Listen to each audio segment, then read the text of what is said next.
Well, The Grudge originally was this videotape that was sent to me by a reporter who worked for a magazine in San Francisco. And in an article I had read, it said that Ju-on was the scariest thing he'd ever seen on screen. So I had emailed him, and he sent me a copy of the videotape without the subtitles. We just put together the compilation of the scariest scenes and then showed that to the studios. The initial reaction was the same, that it was very scary, but they were hesitant to do it because they didn't understand what the story was. And without the story, they felt that it should be developed in a way that was somewhat similar to the styles of stories that were told in the US, which is something that we didn't want to do. We didn't want to spell out all the answers and have it be a bit ambiguous, and that's the thing that scared a few studios off. I think there's a difference between Asian cinema and say, Hollywood movies, because Hollywood movies, there's so much money involved, and people need to make back their investments. And usually when that happens, and there's such a large amount of money, people go safe. People go for what's the equation that equals success.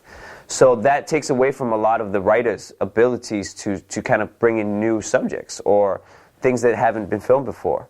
Whereas in Asia, the money isn't that big, and people are exactly trying to do something like that, start something new, so then they can keep going with their career. Especially directors, like finding new ways, new camera angles, new stories. So I think that's why, especially for the horror movies lately, a lot of the West has been kind of remaking a lot of Asian movies lately. Sam and I originally saw Ju-on, The Grudge. It was brought to us by Roy Lee, the purveyor of all great Asian movies into Hollywood. And we saw it and we went, wow, we don't know what the hell that was, but it scared us. And that was crazy. And so it had all the attributes and hallmarks of great horror because it was different, new, original, and scary. Ow. It's not necessarily the gore or the on-screen violence. It's more of the anticipation of the scares that will be coming up. And as long as the audiences feel that rush of being scared and it delivers on that scare, that's all that's, for me, that's what's important in terms of a very successful horror movie. Not necessarily as much as you could show like in the Friday the 13th or the other type of slasher movies. 一番の違いは今の特に、J ホラーと呼ばれているものに関して言えば殺人鬼が人を襲って殺すというようなことがジャパニーズホラーではない。だけど、西洋の、ホラーでは、ジェイソンや、フレディや Usually, American horror movies are about crazy people trying to kill a bunch of people like in a certain area, you know. But for Asian one, they touch on more spiritual things and more supernatural. Some of the basic principles are, one, you don't have to be a bad person to have bad things happen to you. You don't have to drink a beer and smoke some joints in the middle of the forest for Jason to come after you. Second, you don't have to open Pandora's box for it to start happening.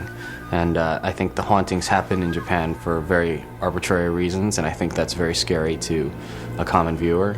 And number three, once it starts, you can't stop it. And I think the idea of torturing your main character is pretty much consistent in most Japanese horror movies, and I think it's something that American audiences aren't too used to, and I think on a gut level it really gets to them. I think definitely a lot more people in Asia believe in ghosts, really, and there's a lot of ghost stories, and a lot of people, even around me, tell me that they've encountered ghosts. You go to Thailand, you see houses outside of houses that are made for the ghosts, the spirit house, you know, and that alone already tells you that there's a big difference in the type of ghosts world of Asia and America. Maybe kind of this is intriguing the population or intriguing the film producers, and they're kind of bringing it over. There were huge challenges in bringing J-horror to a Western audience. I think every movie that has succeeded in being remade out of the Asian original into Hollywood has been the demands that a Western audience puts on story.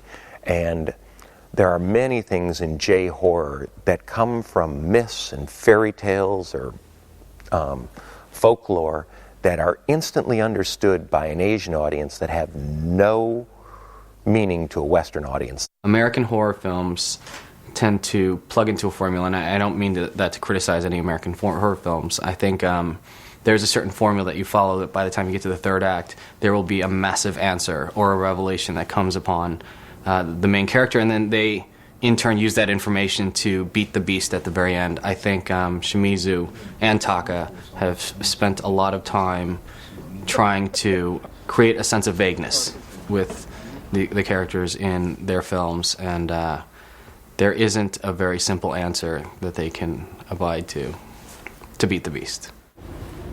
Miyuki-san.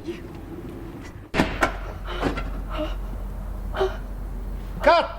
So you look around. I mean, your eyes move to touch all these. So just the eyes though.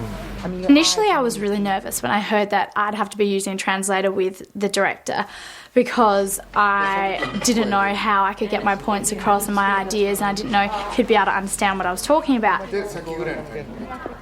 Squishy means move a little, and squishy squishy means move a lot. So I always go squishy, and they go, squishy squishy. I go, squishy squishy. I look faster here. It sort of becomes like charades where you're like, first word sounds like, I don't know, I can't explain it to you. Yeah, I just think that I would expect to hear more English. There are things that you can't just express with a word, like, I want to feel sad and then happy in this scene. I know that it can be very tricky in terms of taking direction, that just working with an interpreter. So I ask them, what's it like? Do you like the fact that it slows down the conversation and you have to think about the question you're asking, and the director has to be that much more precise in the instruction he's giving you? It really does take twice as long, because even the simplest question suddenly becomes like a 20-minute discussion. You learn to limit your questions to those that are very, very necessary. You can talk about the hangers in the suitcase for so long that it seems to be an issue of national security. So basically, you guys are taking class. It's interesting because you still have to wonder if something gets lost in translation. Things can be repeated, but emotions have to be repeated as well. And I want to look at it all over. He works with Jiho, translator, who's an amazing woman, funny and interesting and very talented what she does. And I think they know each other so well. They're almost like brother and sister, the way they even spat sometimes with each other. It's like playing telephone, and she's the middle ground, and she has to communicate emotion, whether it's anger or satisfaction or confusion, and then again relay it back again without losing any of it along the way. Yeah. She is amazing. She translates, I've said this before, not only his words, but his inflections and the cadence of his voice, the rhythms, everything. She gives you everything. I feel like I'm getting it right from him. And then a lot of times I'll watch him while she's talking, too. I've never felt misunderstood, nothing like that. I've felt more misunderstood on some other English-speaking sets. I mean, you almost want to say something to her, like, what are you doing here? I just don't notice that he speaks Japanese. They're one person.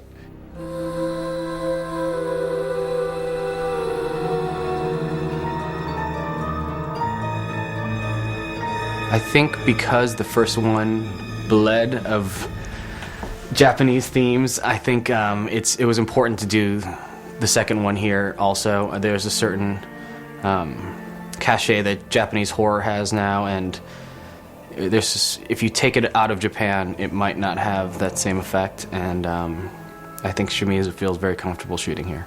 Making the movies in Japan gave it its authenticity. That was something that the audiences were thrilled at seeing, because it's shown a side of Japan that hadn't been seen before, other than movies like Lost in Translation. But this was a horror movie that really took people to a new place, and it sort of disoriented them, just like the audiences saw the characters in the movie were disoriented. グイさんはよろしくお願いいたします。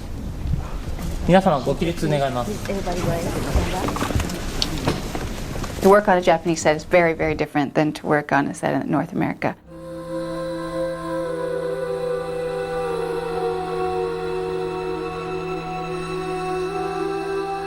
撮影所にはやはり必ずその小さな神社があって、そこでこう作品が入るたびに、その映画がヒットすることを願ったり、スタッフのこう安全を願うんですけど、それはやっぱりこう昔からのこう伝統的なもので。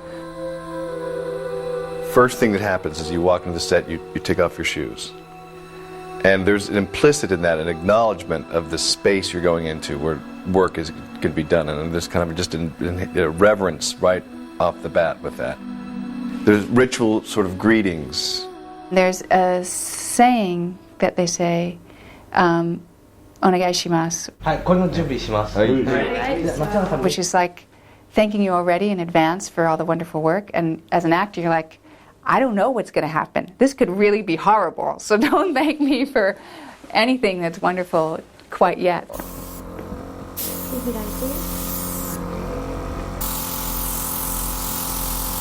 When we tried on our wardrobe for the first time, all the people from different departments came in, and we were introduced formally, and we went through this ritual of selecting how we're going to clothe. And it was fantastic, a way to enter into this process with everybody. It's like, you think you do one wardrobe fitting, you've done them all. Well, again, how wrong was I? Teresa and I walk into this wardrobe ceremony. You usually go into a wardrobe fitting with just the director and the wardrobe girls. In this film, Ariel and I sat down in front of the entire crew and everyone had their say on what we were going to wear.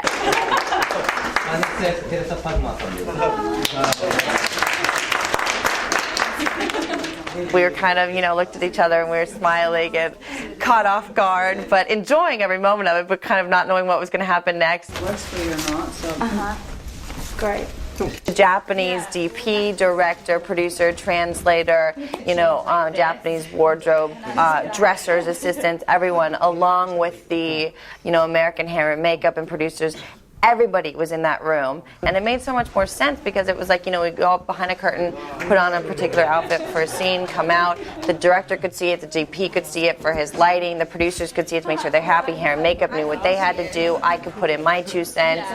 When we left that room, even though it was like this hour ordeal, it was all done, it was completed, and everyone knew exactly what was going to be seen in every scene. やっぱり映画に対する基本的な考え方が、多分アメリカ映画はビジネス的な部分があって、そのパートに分かれてると思うんですけど、日本はみんなで映画ってみんなで作るんだっていう意識がすごいあって、だからどんなパートものの人までスプリクトを読んで、自分たちがこういうふうにするんだっていう意識でやるんですよね。だからそれが多分欧米のスタッフ編成に比べるともう何分の1かでしかないんだけども、やっぱその短い期間と限られた中でやるためには必然的にそういうふうになったというふうに僕は思ってますけども。Everyone jumps in and everyone switches hats and in the United States is much more. This is what one person does and this is what another person does. So there's a great sense of teamwork that way. Mark! I mean, in an American crew, it's like there's probably 5 minutes before someone calls action. It's like, it's quiet on the set, everyone quiet down, everyone be quiet, ready, blah, blah, blah, blah. And then finally you hear action, right? Now, Mark! It's like, ready? Ready? Action! Action! And everyone just goes, and it's like, it's so nice. If you didn't like a shot, you better yell or scream or do any type of, because they said within 3 seconds, the set is just shut down. Action! As soon as Shimizu yells action, everybody kind of drops what they're doing, and they all look at the shot. And that's really important because a room full of crew members that are running around doing other things as opposed to looking at the shot just creates a totally different energy. And I think that way of making films is really intimate, and I think it's really important, especially for the actors and the director. Okay! Just feels like there's no egos and all that stuff. That I like that. I mean, it's just a really easy working environment. You feel like people are there for you to support you in what you have to do. So that's nice.